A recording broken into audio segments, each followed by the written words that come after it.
bạn một miền nôm sầm nắng sớm trong riêng số bạn một mà mìnhទាំងở kia bạn chỉ tin ở lực nâng chỉ tin cơ sở lành robban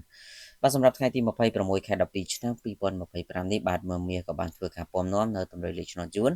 ដើម្បីយកមកធ្វើការចែកជូនទៅកាន់បងប្អូនលោកយាយលោកតាទាំងអស់គ្នាសម្រាប់កំសាន្តនិងដើម្បីយកទៅធ្វើការផ្សងសំណាងជាងបងប្អូនក៏កុំភ្លេចជួយចុច follow page ចុច like ជាសៀមម្នាក់មួយហើយ comment 159ទាំងអស់គ្នាដើម្បីទទួលបាននូវលាសំណាងបាទសម្រាប់ម៉ោង10កន្លះពេលព្រឹកបាទសម្រាប់ឆ្នោតយួនថ្មីបាទបងប្អូនលោកយាយលោកតាទាំងអស់គ្នាសូមលេងខ្ទង់0និងខ្ទង់10បាទ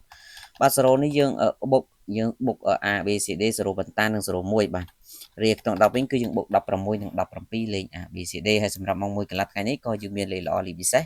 សម្រាប់បងប្អូនដែលចង់បានអាចធ្វើការឆាតចូលប្រអប់ផ្សាយទាំងអស់គ្នាម៉ោង4កន្លះមួយទៀតបាទឆ្នោតយួនចាស់យួនថ្មីបាទគឺ2ម៉ោងហ្នឹង